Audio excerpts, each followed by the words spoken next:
I want to share with you on how I stopped taking alcohol. I do wish that my experience may affect, even if it affects one person. If one person watches this and it leads him or her to stop alcoholism, I'll consider that one a success to me. And the more, the better. I stopped taking alcohol on 4th April 1994. Most of you, majority of you, who are watching this video were not even born. And those who are born, I'm sure you are very young. That is the time I usually tell people that I stopped taking alcohol. I remember at that time I said that I'll stay for a week. I'll stay for a week without taking alcohol.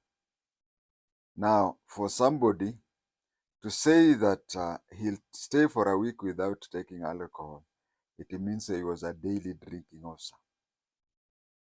Many of the people who are salaried, they get their salary. For a week, they drink and spend 3 weeks very broke that they cannot even afford tea. But here is somebody who can say that if he stays for a week without alcohol, that was a struggle. It reached 11th April 1994. A whole week had gone. I decided to take a second week.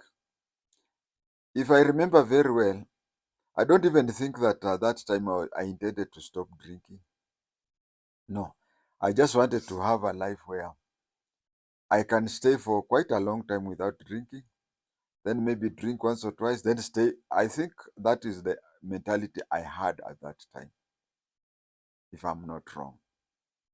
So after 11th April 1994, I said I'll add another week, which was to be up to 18th April 1994. But before the second week ended, I shared that information with my stepmother. Women are generally very intelligent. They notice things where a man cannot notice. I would not be surprised if she had noticed that I do not take alcohol.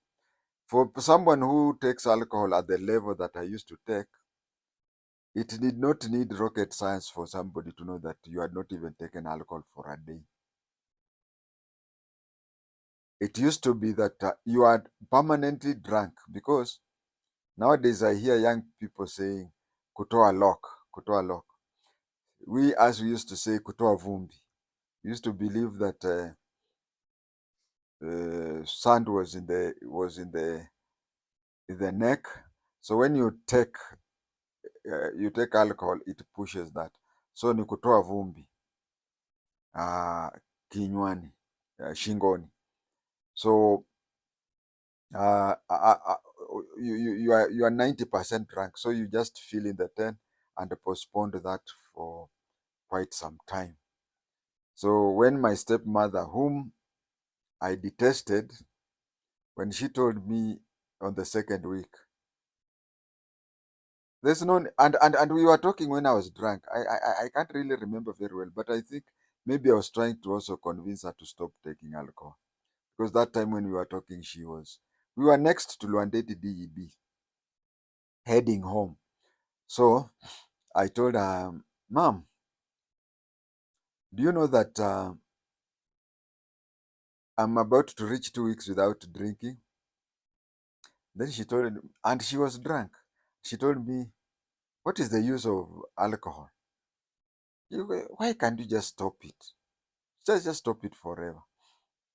Uh, in my heart, we are not like Gen Zs.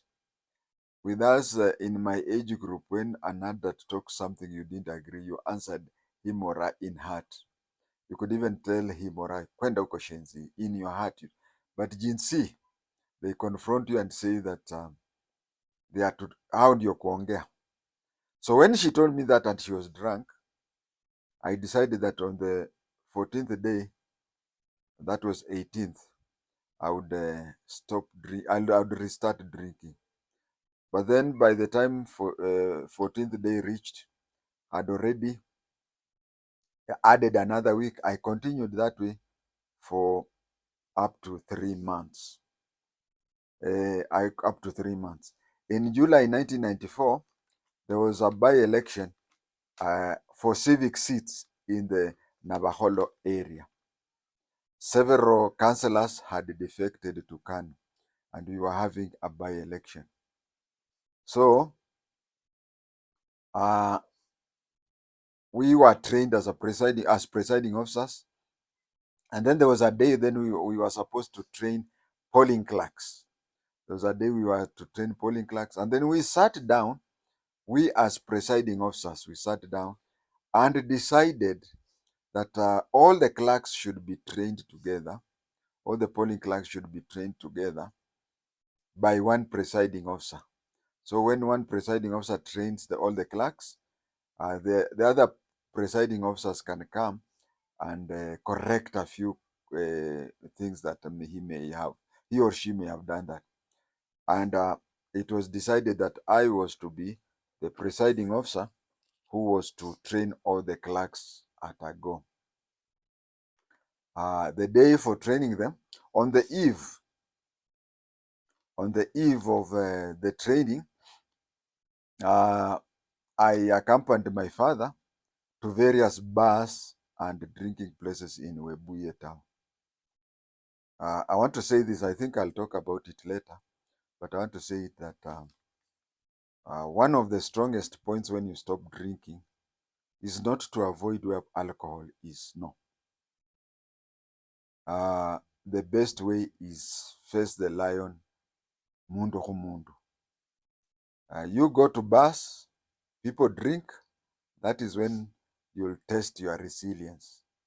You can stay up to 3 years without visiting the bars, but the day you'll go near there, fight. So when you go there, you prepare yourself. You prepare yourself, people drink and you do whatever.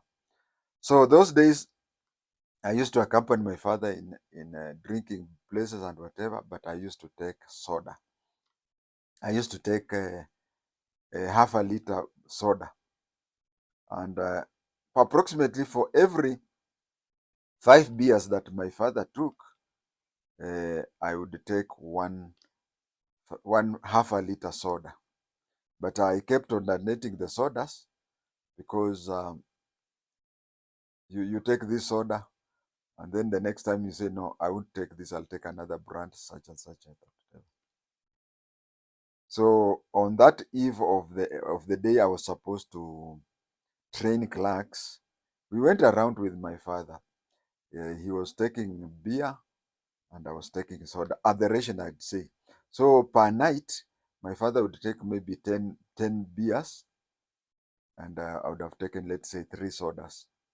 So as we were going different places, those who have taken alcohol will tell you that alcohol is, I don't know about nowadays, but during our days, taking alcohol for hours is not good in one place. You would drink and then move to another bar that way. So we found ourselves at Pan Paper social hall. So then somebody came. You see, after you clear your soda, the empty is taken over. So you stay with the people who are taking alcohol, and before you there is no bottle there. So somebody came and ordered a beer for everybody on that table, on that round table. When the barmaid brought the beer, she had placed before me a Tusker bottle. When she placed the Tusker bottle before me, my father called her. Hey, come. When she came, said, this one doesn't take alcohol. He takes soda. Can you bring a soda for him? I stopped her. After looking at my watch, it was 11 p.m. So being 11 p.m., I knew closing time was, actually 11 p.m. is the closing time. So I just knew that I'll just take one beer, one Tusker, and then we go home. I took that one Tusker and we left. Just a single beer. That day I had taken, is it four or five sodas? So my stomach had 6 liters, yeah, which means no, is it 5 beers is what? It's 2.5 liters, yeah. My stomach had 3 liters. That is 2.5 liters of soda and half a liter of beer. I didn't even feel it. It was just that distance, Kanini. And the stomach having already 5 or so Madiabas, one beer would not even make anybody be drunk or anything. There was just that mouth taste. You feel you have stayed for a long time without getting it, and the smell of beer, something like that. But there was nothing there. Just was as sober as anything. After that, we left for home. Then the following morning, I woke up with a hangover. But you see, it's something. I remembered something. I remembered that all the presiding officers were not there. If I were not to report, clerks would not be trained. So I went there with a heavy hangover. The hangover, if I can remember, was heavier than it was a heavy like hey, the hangover you get when you are from a celebration, a wedding or something like, or even a graduation, or whatever. That kind of hangover, a deadly hangover. But then I had to be tough on myself. I went there and taught the clerks under that hangover. The Bible says, if you chase away the devil and allow him back, he will come out with several of his relatives. So I had chased away the devil, the alcohol, and had allowed the devil, the alcohol, to come back, and it came back with its relatives. I really struggled to train the clerks under that hangover. Well, later on, I was told that I had trained the clerks so well, but I had only made one mistake. You see, I was telling the clerks that when they are marking the electoral commission stamp, they should stamp at the back. But when we checked as presiding officers, we checked the training manual. It said that other ballot papers, it is marked on the back, but for civic, it is marked on the front. So we agreed that each and every presiding officer corrects his polling station that way. But because of that hangover that I had, or after completing 3 years, and then I stopped taking alcohol. I think that is the day now. If you remember very well, I've just said that I on 4th I had said let me postpone. But in that July is when I just told myself that I have stopped alcohol for good. It changed from let me postpone. It now became I will not take alcohol. Stopping alcohol is a very hard thing to do. It needs a very strong will. It is not a joke. And I would advise people, especially those who surround such a recovering alcohol, not to mock him or her. I've seen so many cases of mocking that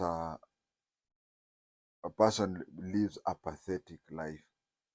Just understand that he or she is going through a hard time, and he or she just wants moral support, encouragement. What many people don't know is that alcohol is a drug. Addressing alcoholism, one has to treat it as a narcotic drug. The way you assist, the way you encourage, the way you finance, the way you do whatever to a narcotic case, alcohol is a narcotic thing. The other thing to bear in mind is look at the underlying factors. Look at the underlying factors. You just don't stop alcoholism just that way. Look, most of it, in fact, over 80% of alcoholism is that somebody is frustrated in life in this way or another way, and then he resorts to alcoholism. So try to find out uh, why, what other problems he has. You'll even find that when you solve the other problems, alcoholism will just end by itself. So you cannot treat alcoholism as a narcotic drug and not treat the underlying problems. A police officer killed his kids plus himself because of both professional and family issues. If you would have known him earlier, you should have, if you addressed the professional problems and you addressed his personal or family issues, maybe he would not have gone into alcoholism. Maybe he would have taken alcohol normally as a social thing. We cannot address problems holistically. We have to address each and every problem individually. So there's no formula for all the alcoholism. Look at the person, talk to him or her individually, then know how to treat those problems. You cannot treat alcoholism and stop drinking. And to tell you cannot advise a person on alcoholism and his problems are still there. This police officer had a boss who allocated him duties in a Sifuabakani way. Now, if we would have known and talked to the boss so that the boss treats him like any other junior, it would have been. And then there was this case of the pastor who was a third party in his life. If we would have treated that, then maybe we can look at that person. Although this case of the policeman, I don't think it had anything to do with alcoholism, but I'm saying that such cases are rare in alcoholic people. So look at the problems he's facing or she's facing. Solve that problem. In fact, solve that problem more than the alcoholism, and then alcoholism will just follow. A person who decides in a moment that he has stopped drinking will most likely go back. I would advise that a decision to stop alcoholism should not be done in a whim of a moment. 99% of such people do recur, they still go back to alcoholism. Me, I took for over 2 years, I'd started weaning off alcoholism. The time when I started deciding of alcoholism, it was 2 years back. So I started slowly by slowly, going back and whatever, as I will tell you. I also want to insist here that my stopping alcoholism had nothing to do with religion. You see, some people say, "Aya, nimeokoka, sasa ndio nime." Although it is good, and religion usually plays a big part in recovering alcoholics. But I want to say that to me it was just and others also stop taking alcohol on medical grounds. On medical grounds, you find somebody is sickly and whatever, so he or she stops taking alcohol. There are those who stop alcohol because of financial problem. Financial problem, I can say. For example, you have kids whom you are paying fees for. So you find that you should stop alcoholism. You should stop alcoholism because you may drink the whole of your salary and you can't pay fees for your children. Others, they feel their salary is too small. They can't afford whatever.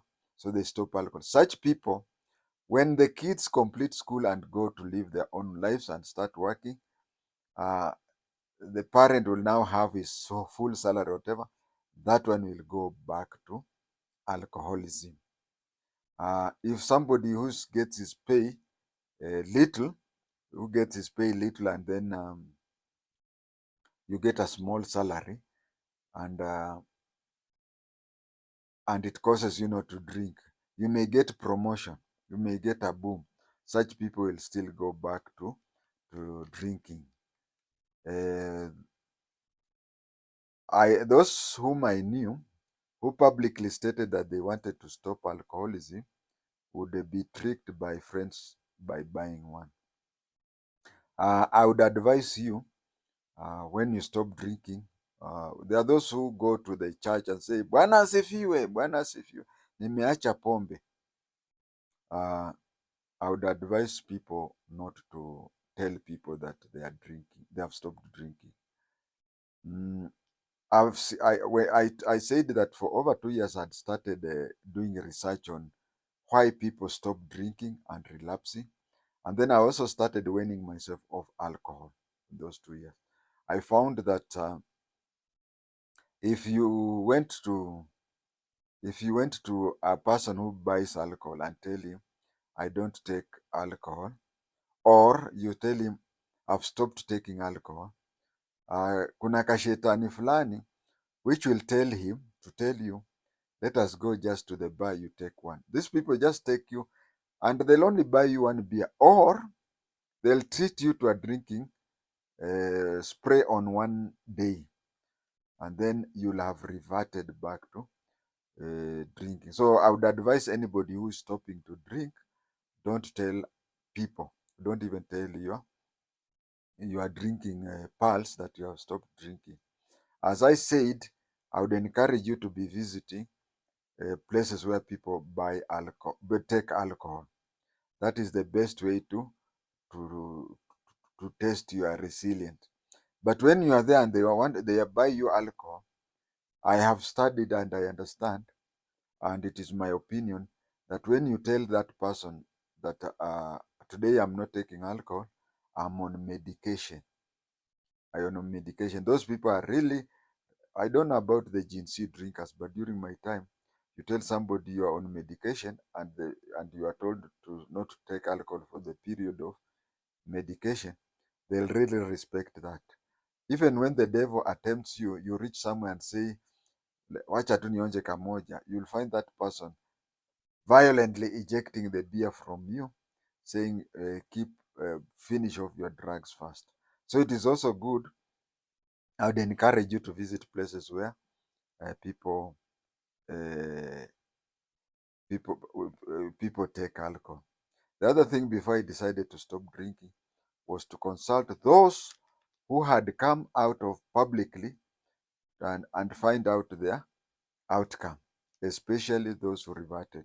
There are those people who had publicly said that I've stopped taking alcohol, uh, and some really stopped drinking alcohol for good. Others reverted back. So I would share with them. I would inquire, and as I've just said, some of them relapsed because of financial fees, small salary. There are those even, yeah. Don't take funerals to be light. There are those who stopped drinking alcohol and then they lost a close relative. They lost a close relative. They would easily go back. So I would just want to know that. Uh, and during those 2 years, I wanted also to make sure that the time I'll stop taking alcohol, I wanted to assure myself that I'll be one person who will not revert to it. I told you, uh, that I stayed for 3 months without taking alcohol until I took one beer. But the time when I really decided, I came at the time I really uh, convinced myself that I'd stopped taking alcohol was in 1997 during the general election. I was Peter Kuguru's security assistant or advisor. During that time, he made sure that every evening, before people went to sleep, around 11, he used to make sure that we had a meeting. He used to make sure that we had a meeting.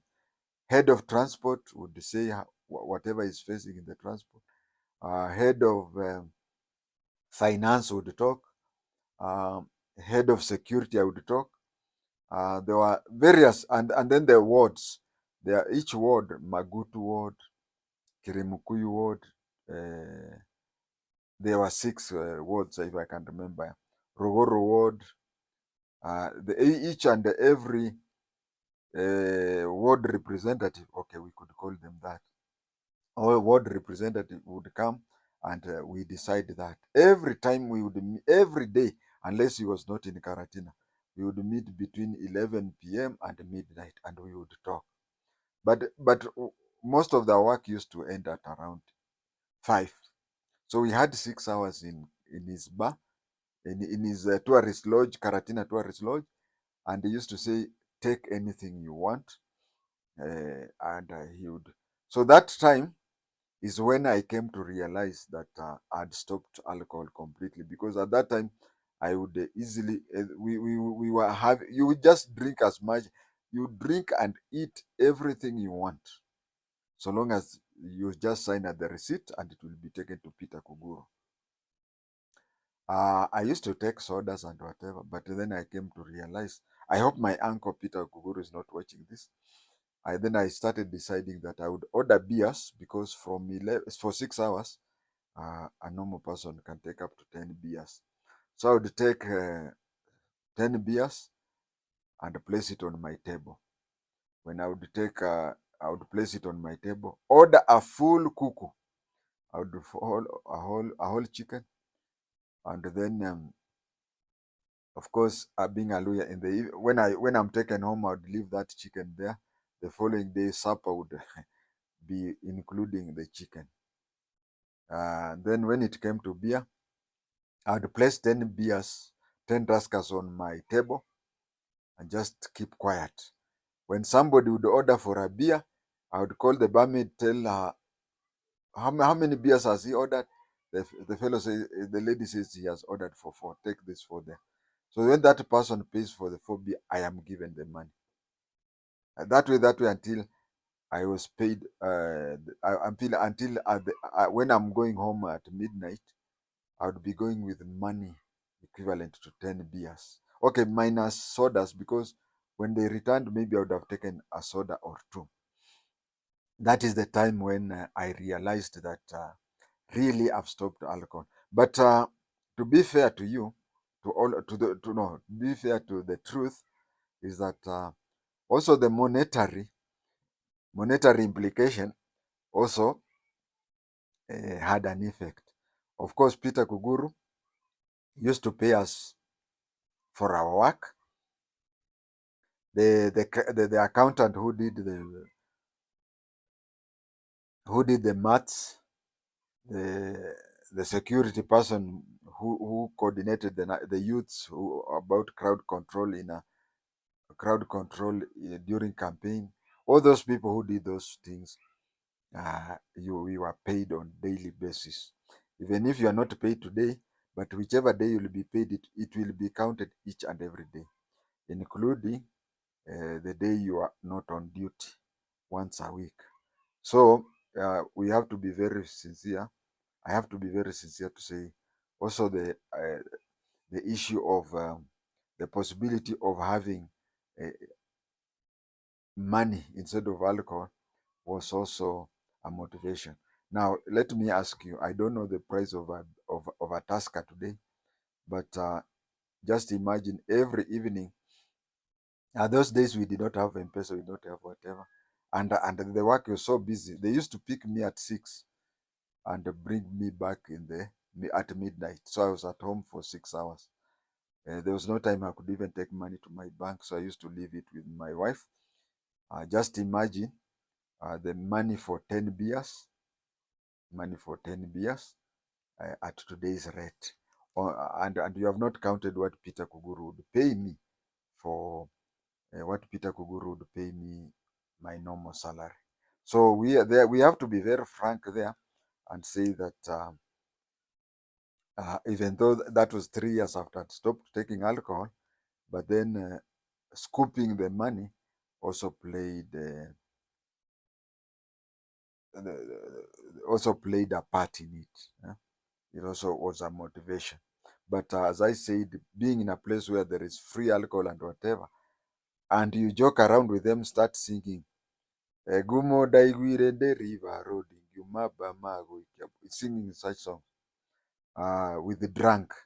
It is also a way of testing your resilience. I can tell you that going back to the time when I was sacked, I have said severally that I weaned myself by first of all stopping. After stopping taking hard alcohol, whiskeys and whatever, for those 2 years I was just taking beer. So when my colleagues came and mixed my beer with whiskey, they found me with the day I was sacked from the police force. My colleagues came and found me taking a beer, then mixed their whiskey. You see, for a normal alcoholic, taking beer, mixing with whiskey makes you run mad. Now, for somebody who has been working for 18 hours, non-stop on an empty stomach and whatever, and then he takes beer and you mix it, the man can go mad. So as I finish off saying what I have to say, is that first of all, let us place our people in the prayers, those who take alcohol, and then also be friendly to them, hear them, understand their problems. I know I come from a very stupid tribe. Luhya, especially the northern Luhya. When you go to people like Tiriki, Maragoli, they are very different. But when you go to people like Kabras and Tachoni, they are useless. Because there was even a rumor that I was supposedly been arrested and whatever on social media. And when that rumor went around, you find that people were now going around celebrating that I'd been arrested. So when somebody has issues with alcoholism and whatever, Swahili say usimkejeli. What you do is when somebody has issues, when somebody has a problem, sit down with that person, discuss with that person, say, understand this thing, and don't be like a Cabras or a Tachoni. Even if the person talks to you, reveals to you what is going through, please, if you have that kashetani that makes you go and share that information, don't even do it in the first place. Just leave him. If you know that you are that, just leave him, let others do. But those who do that, kindly note that it is even easier when you hear stories, when an alcoholic tells you the intimate things, and then you take that opportunity to go and discuss it with others. Just a very simple thing. For example, an alcoholic is telling you that I drink a lot because we are 3 in my marriage and something like that. And then you go and say, hey, unaona wehwera. If that thing, once it goes out, definitely it will reach him. And you see, he's on his way on recovery. And then you'll take him back. And when you take him back, remember what I'd said. Remember what I said, that the devil, when he goes and he comes back with several of his relatives.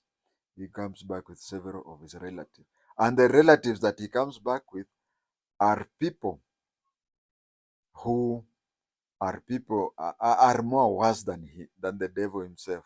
Now, if the alcoholic was struggling with Satan, And then on his way to defeat the Satan, then Satan comes back with several of his cousins who are even worse than that. Then things get bad. Kindly sign an official secrets act such that in case you know of anybody going through a hard time, we have cases where you assist somebody and he recovers and whatever. And then when people start talking of how he used to be an alcoholic or anything, you pretend, you say, hey, but it is you who single-handedly guided him to recovery.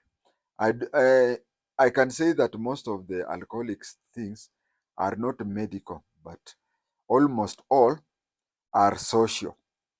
So sitting down with an alcoholic and identifying and treating that is what we should look for. Thank you for watching my video.